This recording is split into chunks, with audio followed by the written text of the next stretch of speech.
কেনে চিল্লায় দুদিকে পুরো ইনো ব্ল্যাক না নি এটা কিছু লাগনে ভাই গো সমান তো করলাবা ভাই ইনো ব্ল্যাক করে দাও এটা কি করলাবা ইন্ডিয়ান ব্ল্যাক কিরিয়া উপর না কিছু নেই ভাই এটা কি করলা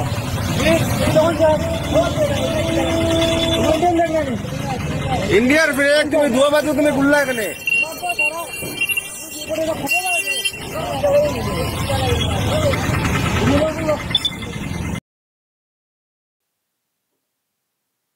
দর্শক, এই ভিডিও আগে দেখেছেন কোথাও? আমি প্রথম দেখছি। আমি জানি না এই ভিডিও কোথাকার, কবেকার, কিন্তু ভিডিও মারাত্মক। আমাদের জাতীয় পতাকা দেখুন, তার উপরের যে অংশটা গেরুয়া নেই, ভ্যানিশ, শুধু পরের দুটো অংশ রয়েছে। কি এটা? এটা কি? কোথায় এটা ঘটানো হয়েছে? যে ভাষা আমি তো বুঝতে পারিনি কোথাকার ভাষা। একটা অটোর দুদিকে, দুদিকেই রয়েছে একই টাইপের ভারতের পতাকা, জাতীয় পতাকা, কিন্তু উপরের অংশটা নেই, গেরুয়া অংশটা নেই। আমাকে দর্শক একটু কনফার্ম করবেন তো, যদি আপনারা এটা আগে দেখে থাকেন, কোথাকার ভিডিও বা কবেকার ভিডিও বলবেন। প্রিয় দর্শক, আমি শফিকুল ইসলাম এবং আপনারা দেখছেন আরামবাগ টিভি। ভারতের অন্দরে কিন্তু অনেক কিছু চলছে, অনেক ষড়যন্ত্র চলছে,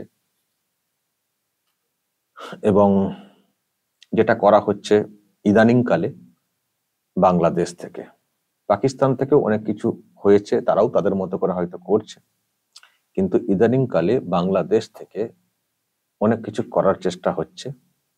বাংলাদেশে যেসব নিষিদ্ধ সংগঠন রয়েছে তাদের নেটওয়ার্ক ভারতে বাড়ানো হচ্ছে, বা একটা বিরাট চেষ্টা হয়েছিল, আপনারা জানেন, বেশ কয়েকজনকে ধরা পর্যন্ত হয়েছে। আসাম পুলিশ ধরেছে, অন্যান্য পুলিশ ধরেছে, সেসব হয়েছে। মানে ওখানকার যে নিষিদ্ধ সংগঠন, বিশেষ করে কি আনসারুল্লাহ বাংলা টিম এসব আছে না, আল কায়দার শাখা সংগঠন আছে বাংলাদেশে, নিষিদ্ধ সংগঠন। হাসিনার উৎখাতের পরে সেগুলো সব এখন বহাল তবিয়তে চলছে। তো সেখান থেকে অনেক সব হুঁশিয়ারি এবং লোক ঢোকানো এবং এখানকার লোককে ব্রেন ওয়াশ করে তাদের সংগঠনের হয়ে কাজ করার ব্যাপারটা চলছিল, বা এখনো হয়তো ভিতরে ভিতরে চলছে। এবং আমি আপনাদেরকে শুনিয়েছি বলতে, ওখান থেকে দিল্লি দখল করে নেব, দিল্লিতে এই পতাকা তুলে দেব, পশ্চিমবঙ্গকে স্বাধীন হওয়ার জন্য ডাক দিচ্ছি, এমনকি এই রাজ্যের মুখ্যমন্ত্রীকে উদ্দেশ্য করে বলা হয়েছিল নর্থ ইস্ট মানে ভেঙে দেব, স্বাধীনতার আন্দোলন ওখানেও করতে বলবো, চিকেন নেক কেটে দেবো, ইত্যাদি ইত্যাদি। ফলে ওখান থেকে কিন্তু অনেক উস্কানি, উৎসাহ এবং অ্যাক্টিভলি কাজ করার বা করানোর চেষ্টা যে চলছে সেটা আমরা জানি, এবং আরো পরিষ্কার হয়েছি যখন আমাদের এখানকার ভারতের বিভিন্ন রাজ্যের পুলিশ যখন অ্যাক্টিভলি বেশ কয়েকজনকে গ্রেপ্তার করলো, তখন আমরা আরো নিশ্চিত হলাম। তো ওখান থেকে চলছে ভারতের অন্দরে একটা দ্বন্দ্ব সৃষ্টি করা, অশান্তি তৈরি করা, এটা কিন্তু চলছে। আর আমি আমার ব্যক্তিগত অভিজ্ঞতা থেকে বলছি দর্শক, আজকে আমি স্বীকার করতে বাধ্য কি, আমি তো লুকাই না, যা হওয়ার আমি বলে দিই। আমার কোথাও ফিল হচ্ছে যে বাংলাদেশে যে মাইন্ডেড লোকজনেরা, তার ওই টাইপের মাইন্ডেড লোকের সংখ্যা কিন্তু আমাদের এপার বাংলাতেও একটা বিরাট সংখ্যায় বেড়েছে। আমাকেই কত লোকে থ্রেট করেন জানেন দর্শক? আমি কটা আর আপনাদেরকে শোনাই, একদিন না দুদিন শুনিয়েছিলাম। প্রায় আমাকে ফোনে থ্রেট করা হচ্ছে। আমি সব নাম্বারও কিছু কিছু রেখে দিচ্ছি। থ্রেট করা হচ্ছে, এই করব সেই করব, খুন করে ফেলবো, সেই করে ফেলবো, কত এপার বাংলা থেকে, কিন্তু নাম্বার দেখলে তো পরিষ্কার করে বোঝা যায়। ওপার বাংলা থেকে বলছেন সেটা তাদের ব্যাপার, যেহেতু আমরা ওখানকার অনেক বিষয়ে কথা বলছি, তারা বলছেন। কিন্তু এপার বাংলা থেকে আমাদের বেঙ্গলের সিম ফোন নাম্বার, ফোনে তো সিম নাম্বার তো ওঠে না, তাতে করে এমন থ্রেট, তাদের জ্ঞানই নেই যে এই থ্রেট আমি যদি অ্যাকশন নেওয়া শুরু করি তারা কোথায় লুকাবে, তাদের বিরুদ্ধে হয়ে যায় অ্যাকশন, অনেক কড়া অ্যাকশন হয়ে যায়। আমি নজর রাখছি দর্শক, আমিও মানে চেনার জানার চেষ্টা করছি আর কি, কথাগুলো কি ধরনের টোন আমিও বোঝার চেষ্টা করছি। তো আমি এটুকু বুঝছি এখনো পর্যন্ত দর্শক, যে প্রচুর মানুষ এখানেও কিন্তু ওই একই মাইন্ডেড, মানে বাংলাদেশের সুরে কথা, যেন এপার বাংলাটাও ভেঙে গেলে তারা খুশি, এই টাইপের। তো সেই জন্যই বলছি যে ওই যে ওখান থেকে এত উস্কানি চলছে, এই চলছে সেই চলছে, এখানেও কিছু কিছু লোক ফুরফুর করছেন, যারা মনে করছেন তারা যে বাংলাদেশ আমাদের পাশে থাকবে, আমরা আমাদের মতো করে চালিয়ে যাব। একটা অদ্ভুত অলীক কল্পনা, হয়তো অনেক ভাবনা চিন্তাও তাদের মধ্যে ঢুকে গেছে। তো এখন সেই সব জায়গা থেকে হয়তো এইগুলো হতে পারে অতি উৎসাহে। আমি জানি না দর্শক, আবার বলছি, এটা কোথাকার ভিডিও আমাকে একটু দেখে বলবেন, নাকি বাংলাদেশের ভিডিও? বাংলাদেশে আবার এইরকম ভাবেই পতাকা কেউ করবেন নাকি? আমাকে একটু দর্শক একটু বলবেন কোথাকার ভিডিও। তো যাই হোক, ভিডিও যেখানকারই হোক, আপনারা আমাকে বলবেন নিশ্চয়ই, আপনাদের নজরে থাকলে কবেকার ভিডিও। কিন্তু মানসিকতা অনেকের মধ্যে কিন্তু তৈরি হয়েছে দেশকে অসম্মান করা, বা দেশের অভ্যন্তর থেকে মানে ওই বিচ্ছিন্নতাবাদী যে মানসিকতা, সেটা আমি ফিল করছি। আমি যত দিন যাচ্ছে আমি ফিল করছি, কারণ আমি নিজে সহজে ফিল করতে পারছি। এই জন্য, কারণ আমাকে তো বলছি না, আমাকে প্রচুর এরকম ফোন করা হচ্ছে, আমাকে থ্রেট করে, হুমকি দিয়ে। আমি নোট রাখছি, আপনাদেরকে তো বললাম যে আমি নোট রাখছি। তো এইগুলোর জ্বর উপড়াতে হবে, কিন্তু উপড়াতে হবে। যদি উপেক্ষা করে যাওয়া হয় না, একদিন দেশকে বিপদে ফেলবে, এটুকু পরিষ্কার বলা যায়। আমি তো ভালোভাবে বলি, দেখি ভালোভাবে বলে বোঝেন না, অনেকে বুঝতে চান না, তারাই আবার নিজেদেরকে বিরাট জ্ঞানী মনে করেন, উল্টে আবার আমাকেই জ্ঞান দেওয়ার চেষ্টা করেন। আর কথায় কথায় আপনি মুসলমান না মুসলমান, আমি দরকার নেই মুসলমানকে বলতে হয় না মুসলমান, আমি ভারতীয়, এটি ব্যাস। ইদানিংকালে আমাকে কেউ যখন ফোন করে বলেন আপনি কি মুসলমান, আমি ডিরেক্ট বলে দিই না, আমি মুসলমান না, আমি ভারতীয়। মুসলমান কি আছে কি নেই সেটা আমি বুঝবো, আমার আল্লাহ বুঝবে, তোমাকে আমি বলতে যাবো কেন, আমি মুসলমান কি মুসলমান না? এমন একটা অদ্ভুত ব্যাপার না। আমি বলে যাই, যেই এখন বলেন তাকে বলি আমি ভারতীয়, আপনি মুসলমান না, আমি ভারতীয়, আমি ডিরেক্টলি ভারতীয় হিসেবে বলি।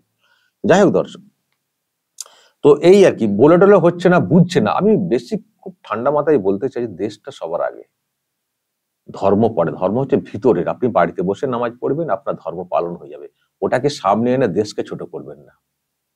আপনি মুসলিম মানে আপনাকে মুসলিম কান্ট্রিকে আগে সমর্থন করতে হবে, নিজের দেশকে উপেক্ষা করে, তবে আপনি মুসলিম। আর আমি শফিকুল ইসলাম কেন আমি বাংলাদেশের হয়ে কথা বলি না, এখানকার হয়ে কথা বলি, বা বাংলাদেশের ওইসব নিয়ে কেন খবর করি, পাকিস্তানি কেন কথা বলি, কারণ আপনি মুসলিম না। এটা ধর্ম না, আমি অনেকবার বলেছি, আবারও বলছি।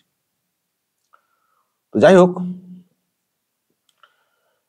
কি বলছিলাম, তো যেটা, হ্যাঁ বলছি যে আমি যেটা বলার চেষ্টা করি, যে ধর্ম তো ভিতরের ব্যাপার। আপনি দেশকে এত ভালোবাসতে শিখুন না, আর এত ধর্ম না করে দেশ ভালোবাসুন, দেশের উন্নতি নিয়ে ভাবুন, নিজের উন্নতি নিয়ে ভাবুন, সমাজের উন্নতি নিয়ে ভাবুন। অন্য দেশ মুসলিম বলে তার জন্য আমার একবারে সবকিছু তাদের সাপোর্ট করতে হবে, এটা হয় না, এটা করা উচিত না। আর জানি না কেউ আবার ভাবছেন কিনা বাংলাদেশ থেকে, যে আমার নাম শফিকুল ইসলাম, তার মানে আমি বাংলাদেশের হয়ে সব কাজ করবো, আর করবো, দেশের হয়ে গাদ্দারি করব। আমি মির্জাপুর না, এটাও বলতে পারি, আমার নাম শফিকুল ইসলাম। তো যাই হোক দর্শক, এখন বলুন, আমি যেটা বলতে চাই যে এইগুলো কেন হচ্ছে। আমি এখানে আরেকটা সম্ভাবনাও বলে দিই, যেমন এই দৃশ্য আপাত দৃষ্টিতে আপনারা দেখছেন যে একটা অটো যাচ্ছে, অটোতে যারা বসে রয়েছেন টুপি মাথায় দিয়ে, মানে মুসলিম দেখে শুনে যা মনে হয়। অটো চালক যা এলাকা আমার মনে হচ্ছে সেটা মুসলিমই হতে পারেন অটো চালক যিনি। তাহলে কি এই কাজটা মুসলিমরাই করেছেন? যেমন আমরা মুসলিমরা বা এই অংশের লোকেরা কিছু লোক করতে পারেন বলে আমরা সম্ভাবনার কথা বলছি বাংলাদেশ থেকে, তেমনি আমাদেরকে কিন্তু আর একটা মাইন্ডসেট নিয়ে চলতে হবে। আমরা যেন অন্ধের মতো টোটাল মুসলিম, মানে মুসলমানরাই এটা করতে পারেন এটা যেন অন্ধের মতো বিশ্বাস না করে ফেলি।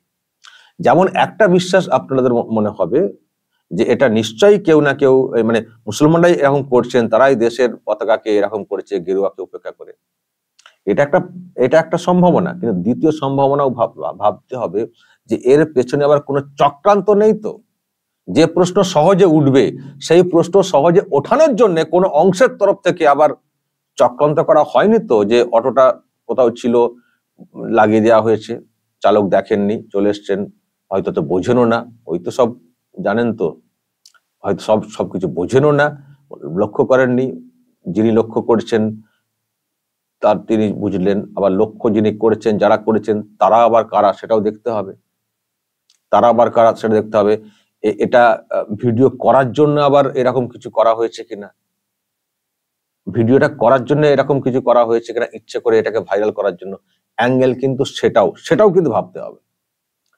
যে বা যারা এটা করেছেন এটা কিন্তু জাতীয় পতাকার অসম্মান, এটা কিন্তু জাতীয় পতাকার অসম্মান করা হয়েছে। অটো চালক যদি এটা করে থাকে তার শাস্তি হবে, আর কেউ যদি ওনার অজান্তে ওইভাবে দিয়ে চলে যান কোনো সময়ে কোনো সুযোগে, পরবর্তী সময়ে এটা ধরা পড়েছে, যারা করেছেন তাদেরও বিচার হওয়া উচিত, তাদের বিরুদ্ধে কড়া অ্যাকশন নেওয়া উচিত। যেমন এটা করা কারো পক্ষে উচিত না, তেমনি কেউ ষড়যন্ত্র করে ভিডিও ভাইরাল করে প্রশ্ন তৈরি করবেন ইচ্ছে করে, সেটাও কিন্তু কাম্য না, পরিষ্কার কথা।